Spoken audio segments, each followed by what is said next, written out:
El 21 de enero, México despertó con una noticia que no apareció de inmediato en los titulares, pero que encendió alarmas en los círculos correctos. Mientras el país comenzaba su rutina diaria, 37 reos considerados de alto riesgo ya no estaban en cárceles mexicanas. Habían cruzado la frontera bajo custodia militar, en silencio, sin cámaras, sin explicaciones públicas inmediatas. No se trataba de delincuentes comunes. Eran operadores clave de algunas de las organizaciones criminales más violentas del país. El Cártel Jalisco Nueva Generación, el Cártel de los Beltrán Leiva y el Cártel del Noreste. Nombres que, incluso dentro del mundo criminal, generan tensión. Horas después, la confirmación llegó por una vía poco habitual. Las redes sociales del secretario de Seguridad, Omar García Harfuch. Allí informó que el Gabinete de Seguridad había ejecutado el traslado conforme a la Ley de Seguridad Nacional y mediante mecanismos de cooperación bilateral con Estados Unidos, asegurando, al menos oficialmente, el respeto a la soberanía mexicana. Un detalle no menor acompañó el anuncio. A pedido del Departamento de Justicia estadounidense, ninguno de los reos enfrentará la pena de muerte. El operativo fue preciso. 7 aeronaves de las Fuerzas Armadas despegaron con destino a Washington, Houston, Nueva York, Pensilvania, San Antonio y San Diego. Cada vuelo llevaba algo más que prisioneros. Llevaba información, rutas, contactos y estructuras completas del narcotráfico mexicano. Aunque las autoridades no publicaron una lista oficial, agencias internacionales revelaron algunos de los nombres más sensibles. Entre ellos aparece Ricardo González Auceda, el Ricky, líder regional del Cártel del Noreste; Pedro Insunza Noriega, el Señor de la Silla, vinculado a los Beltrán Leiva; y Juan Pablo Bastidas, Payo Zurita, operador logístico del mismo grupo. También figura Armando Gómez Núñez, Delta 1, líder de los Deltas, facción asociada al CJNG y ligada al entorno del hijastro de Nemesio Oseguera Cervantes, el Mencho.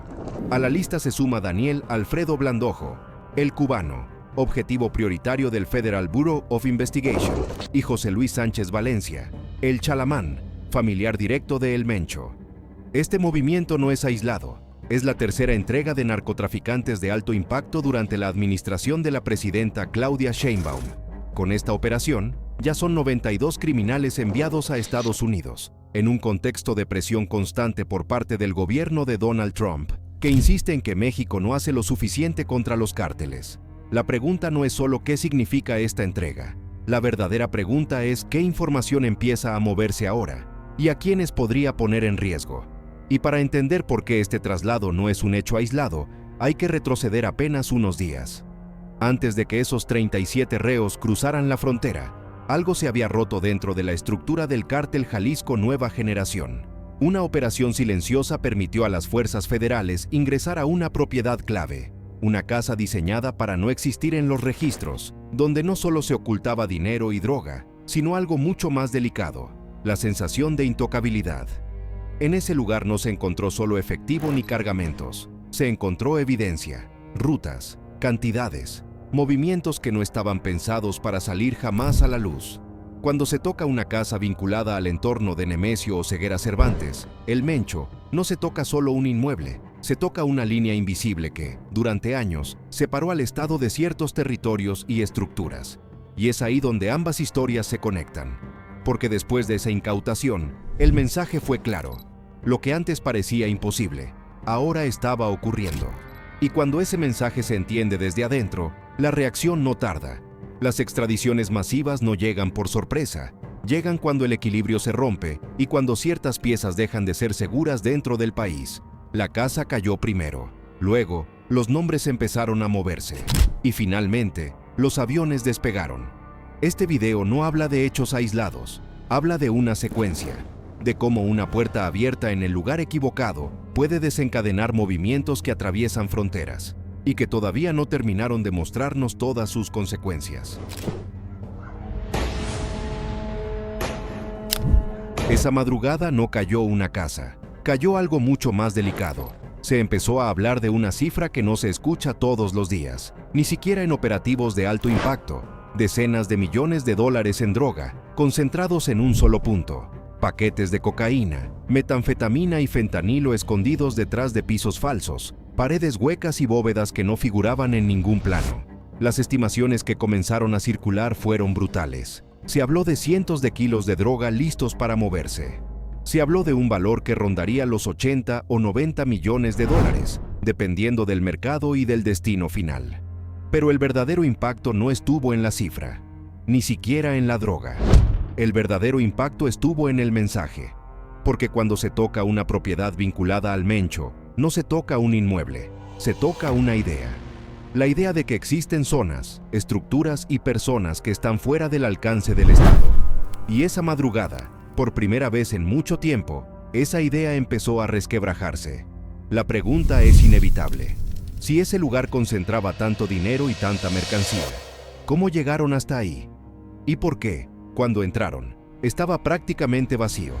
Quédate, porque lo más inquietante de esta historia no es lo que encontraron, es lo que eso dice sobre el Mencho y sobre lo que todavía no respondió. La casa que no debía estar en ningún mapa. La propiedad estaba lejos de rutas principales, rodeada de vegetación cerrada, en una zona donde el silencio no es casual, sino aprendido. Desde el aire no llamaba la atención. Desde el camino, parecía un rancho más. Nada que justificara miradas, nada que invitara a preguntas. Ese era justamente el punto. Las propiedades realmente importantes no se exhiben, no presumen lujo, se esconden detrás de la normalidad, porque la normalidad es el mejor camuflaje. Y esta estaba diseñada con precisión. Una sola entrada vehicular, terreno amplio, líneas de visión despejadas y una arquitectura pensada no para habitar, sino para resistir. Cuando las fuerzas federales ingresaron, no encontraron personas, encontraron estructura. Y eso, en el mundo del crimen organizado, dice mucho más que cualquier enfrentamiento. Porque los hombres pueden huir. La estructura revela cómo opera un imperio. Lo que había debajo. El primer indicio fue mínimo, casi imperceptible. Una pared que no sonaba igual, un golpe seco, hueco. Detrás de un mueble común apareció una abertura. Una escalera descendía hacia un nivel subterráneo que no tenía nada de improvisado. Lo que había abajo no era un escondite, era un sistema. Un espacio amplio, ordenado y funcional. Estanterías metálicas, paquetes sellados, iluminación continua, drenajes industriales. Todo indicaba que ese lugar no estaba pensado para una operación puntual, sino para funcionar durante años sin llamar la atención. Ahí apareció la droga, cocaína comprimida en bloques, metanfetamina lista para distribución y una sustancia que explica por qué este golpe tuvo un peso especial, incluso dentro de la narrativa oficial. Fentanilo. La estimación fue inmediata. Cientos de kilos de droga listos para distribución y un valor que, según los cálculos iniciales, alcanzaba decenas de millones de dólares. Pero eso era solo una parte del hallazgo, porque en la lógica del CJNG, la droga es reemplazable. Lo que no se reemplaza es el control. A medida que el cateo avanzaba, la propiedad seguía entregando secretos, pisos falsos, compartimentos ocultos, muros reforzados que protegían bóvedas empotradas directamente en la estructura. Dentro, efectivo, mucho efectivo. Dinero físico, sin rastro digital, sin intermediarios, sin nombres. El tipo de dinero que existe porque alguien sabe que las cuentas bancarias caen, las empresas se investigan y los prestanombres, tarde o temprano, hablan. Pero lo verdaderamente delicado no estaba en los fajos ni en las armas aseguradas, estaba en el papel. En un estudio apartado, silencioso y ordenado, aparecieron documentos que conectaban puntos que durante años parecieron aislados. Escrituras, contratos, pagos, identidades cruzadas. Una red que no solo explicaba cómo se movía el dinero, sino quiénes lo protegían. Y acá la historia deja de ser un operativo para convertirse en algo mucho más incómodo. Porque la droga explica violencia, el dinero explica poder, pero los nombres explican impunidad. Hay un detalle que incomodó incluso a los propios agentes. No hubo resistencia. Para un lugar que almacenaba tanto valor, la presencia humana era mínima. No hubo enfrentamientos, no hubo bajas, no hubo necesidad de evacuar civiles. La propiedad estaba prácticamente sola. En el mundo del narcotráfico, eso no es casualidad. Cuando un sitio así cae sin oposición, hay solo 3 certezas. Alguien avisó, alguien decidió sacrificarlo, o alguien ya no confiaba en nadie. Y cualquiera de esas opciones habla de un movimiento interno que va mucho más allá de un cateo. Porque cuando un imperio empieza a vaciar sus propios espacios, no es debilidad, es reacomodo. El Mencho, el hombre que todos buscan, Y acá es donde entra de lleno Nemesio Oseguera Cervantes. No es solo el líder del CJNG, es el hombre más buscado de México y uno de los más buscados del mundo. Estados Unidos ofrece millones de dólares por información que conduzca a su captura. El Estado mexicano lo ha señalado durante años como prioridad absoluta. Entonces la pregunta es lógica. ¿Por qué, con tanta presión, sigue libre? La respuesta no está en la fuerza bruta, está en la forma en que el Mencho construyó su poder. A diferencia de otros capos, no se expone, no da entrevistas, no envía mensajes públicos constantes, no necesita hacerlo. Su autoridad no depende de la imagen, depende del miedo a las consecuencias. ¿Dónde podría estar? Durante años se habló de la sierra, de zonas inaccesibles, de comunidades cerradas donde el Estado entra solo con permiso. Se habló de Michoacán, de Jalisco profundo, de áreas donde el terreno es tan hostil como la gente que lo controla. Pero lo cierto es que el Mencho no permanece demasiado tiempo en un solo lugar. Se mueve poco, pero se mueve bien. Cambia rutas, cambia círculos, cambia refugios. No duerme 2 noches seguidas en el mismo sitio. Y eso explica algo clave. Las propiedades como la que fue cateada no eran su hogar. Eran nodos, lugares de paso, almacenamiento y coordinación. Espacios pensados para funcionar incluso sin él presente. El estado de salud, el dato que cambia todo. En los últimos años comenzó a mencionarse con insistencia, un dato que dentro de los círculos de seguridad se toma muy en serio. El Mencho no estaría en buen estado de salud. Se habló de problemas renales, de tratamientos prolongados, de la necesidad de atención médica constante. Y esto es clave, porque un capo enfermo no se retira, se vuelve más peligroso, más desconfiado, más dependiente de las estructuras que lo mantienen con vida. Y ahí entra una pieza que conecta directamente con esta historia. El búnker que funcionaba como hospital. Hace poco, las autoridades dieron con un lugar que, en teoría, estaba abandonado. Un búnker sin actividad visible, sin movimiento aparente. Pero por dentro, la historia era otra. Ese sitio era utilizado como hospital clandestino del CJNG.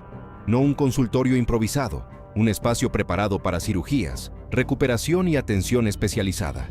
Un lugar donde médicos trabajaban fuera de cualquier registro, donde se trataban heridas de bala, pero también enfermedades crónicas. La conexión es inevitable, porque una organización que monta hospitales clandestinos no lo hace para sicarios comunes, lo hace para proteger a alguien que no puede caer en un hospital público, alguien cuya captura, incluso enfermo, sería un golpe simbólico devastador. Todo conduce al mismo punto: la casa incautada, los documentos, la falta de resistencia, el búnker médico, el silencio posterior. Nada de eso ocurre de manera aislada. Todo forma parte de una misma lógica: proteger al Mencho mientras su estructura absorbe los golpes, sacrificar espacios, mover recursos, replegarse donde haga falta, pero mantener con vida al núcleo. Porque mientras él siga libre, el CJNG sigue teniendo dirección. El mensaje final, cuando Omar García Harfuch dijo que esto no era solo un golpe, sino un mensaje, no hablaba para la prensa, hablaba para quienes entienden cómo funciona esta guerra. El mensaje fue claro: el Estado puede llegar, puede encontrar, puede vaciar estructuras que parecían intocables. Pero también dejó algo más en evidencia. El Mencho no se mueve por impulsos, se mueve por supervivencia. Y eso lo vuelve más peligroso que nunca. El Mencho sigue libre, su salud es un factor, su organización sigue activa. Pero algo cambió. La madrugada en que esa propiedad fue vaciada marcó un antes y un después. No porque el CJNG haya caído, sino porque su núcleo quedó expuesto. Y cuando eso pasa, nadie duerme tranquilo. Porque en esta guerra hay una regla que se repite una y otra vez: no te metas con el Mencho, pero tampoco ignores lo que ocurre cuando alguien decide meterse.